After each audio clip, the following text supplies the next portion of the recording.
नमस्कार दोस्तों, जय श्री राम। तो रवीश कुमार रवीश कुमार जी एक फरहान जैदी को, इलाहाबाद के लौंडे को लेके आए और बताया कि ये महान काम कर रहा है।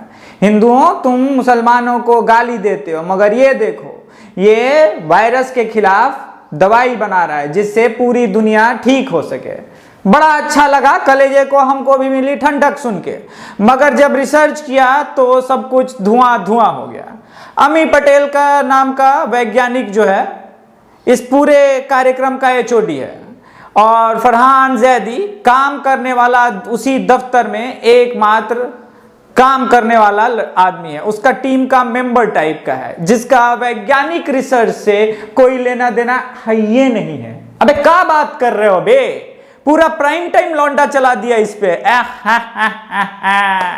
यही अब आएंगे उसके भक्त और हमको कहेंगे तुम जो है कम्युनल आदमी हो, तुम भक्त हो, लेकिन इलॉजिक नहीं बताएंगे कि हम झूठ बोल रहे हैं सच। कोई बात नहीं, हम सच बता देते हैं। ये रहा वैज्ञानिकों के नाम का लिस्ट, इसमें 2 हिंदुस्तानी नजर आ जाएंगे आपको, आप पढ़ लीजिए। रवीश कुमार जी, आपको मैं बता दूं अमी पटेल के बारे में, आपने तो प्राइम टाइम में बुला करके उनका नाम लेना तक उचित नहीं समझा। ये वो इंसान है जिन्होंने इबोला वायरस के भी खिलाफ लड़ाई लड़ी और वैक्सीन बनाया। कोई बात नहीं, आपको तो नीतू चोकलिंगम का भी नाम नहीं लिया गया। मतलब आप ऐसे इंसान में से है जो भारतीय नारी जो महान काम कर रही है उसे भी नहीं बताना चाह रहे। कोई बात नहीं, आपने फरहान जैदी का नाम तो लिया। फरहान जैदी उसी टीम के एक हिस्से में है। अच्छा लगा जान करके, मुझे कोई तकलीफ नहीं है अगर भारत का एक मुसलमान इलाहाबाद से निकल करके इतने बड़े युद्ध में लड़ाई लड़ता है तो ये गर्व की बात है। मगर उसके लड़ाई में जो मेन योद्धा है अमी पटेल को आपने नहीं बुलाया, दुख लगता है, दुख की बात है। आपने सारा क्रेडिट इसलिए तो नहीं दे दिया क्योंकि वो माइनॉरिटी से है। नहीं होता है, भारत में है कुछ लोगों की आदत कि माइनॉरिटी है तो उस पे उसी का पहला हक है, ये लोगों के दिमाग में सेट है। आपने सुना नहीं, वो दिल्ली के वो पूर्व पुलिस कमिश्नर वो बता रहे थे कि हमें ट्रेनिंग में ही बता दिया जाता है कि माइनॉरिटी में जो आदमी है उसको हाथ नहीं लगाना है, मस्जिद में जाकर के रेड नहीं मारनी है, कोई भले बाइक चुरा ले लेकिन जाकर के ऐसे कुछ नहीं करना है, प्रॉपर उसका तरीका है। तो होता है, हो सकता है आपकी पत्रकारिता में भी हुआ हो।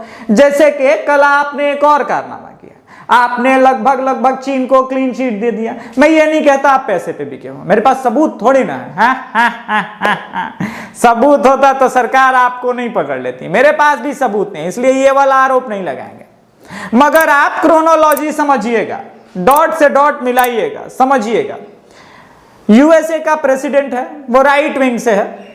अगर वो कहते हैं कि चाइनीज वायरस है तो बट नेचुरल है, वाशिंगटन जर्नल, सीएनएन, बाकी बकायत जो वहां की news left media, stream media है, वो बताएगी कि चाइनीज वायरस नहीं है। मगर हिंदुस्तान में ऐसी कोई सिचुएशन नहीं है। हिंदुस्तान के पीएम ने, भारत के पीएम में प्रधानमंत्री ने, मोदी जी ने कहा ही नहीं कि चाइनीज वायरस है या फिर वुहान वायरस है। तो यहां के लेफ्ट सेंट्रिक मीडिया को मोदी जी को कम से कम दोष देने का मौका नहीं मिला, लेकिन यहां के लोग बड़े वोकल हैं। उन्होंने बोलना शुरू कर दिया चाइनीज वायरस है, हम तो चाइनीज वायरस बोलेंगे, चाइनीज वायरस है, बिल्कुल है, बिल्कुल है, वुहान वायरस है, चाइना का बायकॉट करो। दरअसल चाइना के खिलाफ भारत में मुहिम मोदी जी के लगभग आने से पहले ही शुरू हो गया था। बायकॉट चाइना जैसी चीजें ट्रेंड होने लगी थी, क्योंकि चाइना का भारत के खिलाफ किया गया कई कार्य दिखने लगा है लोगों को अब। तो ऐसे में ये भारत को अगर आपको ज्योग्राफिकली समझना है ना, तो पहले भारत के लोगों के अंदर का इमोशन समझना होगा। भारत एक अलग तरह का कंट्री है। यहां जब क्रिकेट होगा ना तो एक अलग रिलीजन है, वहां हिंदू मुस्लिम नहीं होता। आप इरफान पठान की भी बॉलिंग पे ताली बजाओगे, यस करोगे, वो अलग है। उसी तरह से जब नेशनलिज्म की बात आती है इंडिया में, तो उस हद तक हिंदू मुस्लिम ये सब वाला एंगल रहता नहीं है। अब चीन के खिलाफ है तो है, और यहाँ के हिंदू भी और मुसलमान भी ऐसा नहीं है। मैंने कई मुसलमानों से मुलाकात की है, जानता हूं जिनको मैं व्यक्तिगत तौर पे, वो लोग हैं उसके खिलाफ। तो क्या किया जाए, एक नया प्रोपेगेंडा सेट मारते हैं। चूंकि हो सकता है अब यहाँ के लेफ्ट सेंट्रिक मीडिया सिर्फ एनडीटीवी नहीं, अब आगे आप भविष्य में देखेंगे, मैंने बोला ना, मैंने इनको डिकोड कर लिया है। अब आप भविष्य में देखेंगे कि कैसे शेखर गुप्ता की प्रिंट, न्यूज क्लिकिंग इन, ये सारी चीजें। अब रवीश कुमार जी की एक बात मेरे समझ के बाहर आई। इन्होंने बोला अपने प्राइम टाइम में, ये थ्योरी चली है कि वुहान से इस वायरस का जन्म हुआ है। मालिक ये थ्योरी थोड़ी ना है। देखिए, सच और थ्योरी दोनों अलग अलग चीजें होती है। There is equal and opposite reaction motion का, लॉ ऑफ मोशन का। इसको आप थ्योरी नहीं कह सकते। ना ना ना ना, ये न्यूटन थ्योरी नहीं है, ये ट्रूथ है। आप समझ नहीं रहे। थ्योरी होती है जब कुछ चीज को बताया जाए ये मेरी थ्योरी है, ये मेरे हिसाब से, और उसको सत्यापित करने की कोशिश की जाए। पर आपने जिस जर्मन का हवाला दिया, उसने बताया कि उसकी ट्रेवल से कितना लॉस हुआ, ये पूरा एक कैलकुलेटेड चीज है। मगर आपकी तो आदत है ना भैया कि हम सही है, बाकी सब गलत है। चाहे वो जर्मनी का हो, वो यूएस का हो, फर्क नहीं पड़ता, हम सही हैं, हम सही हैं। माने हम रवीश कुमार, हमको मैक्से से मिला है बे, तुम मेरी आलोचना करोगे? दो कौड़ी के आदमी। अब आएंगे रवि समर्थक और बोलेंगे हमको, हाँ अभिषेक हट, आरएसएस के आदमी हट, संघी हट, गौमूत्र पीने वाले। अच्छा, एक इनका ये लॉजिक नहीं। मैं अगर गाय माता में मानता हूं तो गाय माता माने खाली गोबर और मूत्र थोड़ी ना देती है, उसका दूध का इस्तेमाल तुम लोग भी करते हो ना, पनीर बनाते हो, दही बनाते हो। खैर तुम लोग को क्या समझा, जानवरों के गर्दन को काट देने वाले लोगों को क्या समझाना है, हिंसा हिंसा बात की बात करते हैं। रवीश पे टिके रहते हैं। रवीश कुमार जी एक और चीज बताना नहीं भूले, अरब के बाप जी लोग यहाँ के माइनॉरिटी के साथ खड़े हो गए। ये कह रहे हैं कि यहाँ पे इस्लामोफोबिया बढ़ रहा है, आरएसएस आतंकवादी संगठन है। ये क्या आतंकवादी संगठन प्रयागराज के मुसलमान की बेटी को खाना पहुंचा रहा है? अबे ये क्या है बे? यहां गजब का आतंकवादी संगठन पैदा हो गया है। आतंकवादी संगठन के लोगों को मारा जा रहा है हथियारों से। ई का आरएसएस के लोगों को, एनडीए टीवी का न्यूज चला दिए बे, आरएसएस के लोगों को हथियारों से मारा जा रहा है केरल में। और जो आतंकवादी संगठन का आदमी आरएसएस का, उसके हाथ में हथियार नहीं था, वो निहत्था था। अबे गजब, ये वाला थ्योरी मस्त है बे, इसको सीखना चाहिए।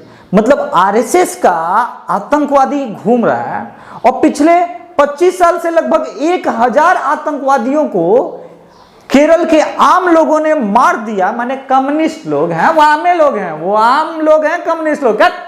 बकैती करते रहते हो अभिषेक तिवारी आकर के यूट्यूब पे, भक्त आदमी कहीं के, बीजेपी के आइडियोलॉजी वाले हैं। 1000 गो आरएसएस के आतंकवादी को मारा है, इनको पता है नोबेल पुरस्कार मिलना चाहिए, मैग्सेसे गौरी लंकेश टाइप का अवार्ड कुछ काहे नहीं दे देते बे। लेकिन वही बात है कि देखिए कितना क्रोनोलॉजी समझिए। मतलब आरएसएस के आतंकी निहत्थे जा रहे थे, उधर से हथियार बंद आम इंसान आए, धाए धाए धाए करके गोली मारे, नाराय तकबीर का नारा लगा और वापस चल दिए। कमाल है। अच्छा, मैंगलोर और वेस्ट बंगाल में भी आरएसएस के आतंकवादियों को मार दिया, वो पेड़ पे लटका दिए थे फांसी, आप देखे थे ना? हाँ वही तो, उसके खिलाफ जो है अरब के लोगों ने ट्रेंड चलाया कि आरएसएस एक आतंकवादी संगठन है जो इस्लामोफोबिया क्रिएट कर रहा है। और वो लोग जो मूत वाला सब्जी नहीं खा रहे हैं वो इस्लामोफोबिक हो गया, जो थूक वाला फल नहीं खा रहे हैं, थूक, अरे थूका है भाई, फल में पहुंच लीजिए, खरीद लीजिए 1 केजी, सेकुलर है तो, वरना आप इस्लामोफोबिक हैं। हाँ नहीं तो बताए रहे हैं। रवीश कुमार नाम है हमारा, हम जो रच देंगे चक्रव्यूह वो द्रोणाचार्य न रच पाएंगे।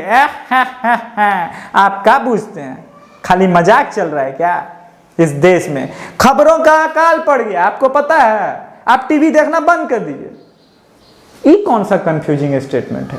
जब टीवी देखना सारा चैनल आप बंदे कर देंगे और खाली एनडीए टीवी देखेंगे तो आपको लगेगा ना कि खबरों का अकाल पड़ गया है। लेकिन आप देखिए जरा, सारा न्यूज चैनल ही देख लीजिए। जी न्यूज, अरे हाँ वो तो बीजेपी का चैनल है, तो दलाल चैनल है। रिपब्लिक, अरे हाँ वो तो एडिटर तो इससे इस्तीफा दे दिया, वो भी दलाल चैनल है। एनडीए टीवी का देख लें, अच्छा एनडीटीवी तो खुद है मतलब दलाल, मतलब चाइना। मैंने देखा नहीं, आप लोग वेबसाइट जरा चेक कीजिए तो प्रणव अब मालिक न रहे क्या एनडीटीवी के? नमस्कार, मैं मैग्सेसे अवार्ड कुमार। अच्छा है, अगर इन सब काम के लिए मैग्सेसे अवार्ड मिलता है तो दर्शकों आपके पास इस लॉकडाउन में कुछ बेहतरीन ऑप्शंस खुल गए। यानी आप चाइना गवर्नमेंट के लिए काम कीजिए, अच्छा लगेगा, अवार्ड मिलता है ना भाई। बताइए कि वो अच्छा ये कहते हैं कि ये ठीक नहीं है किसी को चाइनीज वायरस कर देना। जीका वायरस ब्राजील से निकलेगा, आप बोल सकते हैं जीका वायरस है, जीका वायरस। उसी तरह इबोला वगैरह कई वायरस हैं, स्पेनिश वायरस, मगर वो वहां पे जो है वो रेसिज्म वाला नहीं लगता, ये चीन के लिए लगेगा। लेफ्ट माई बाप लोग हैं सरकार। देखिए इंफॉर्मेशन सोर्स जितना इंडिया में चाइना में है, वास्तविकता की बात करते हैं ना रवीश जी।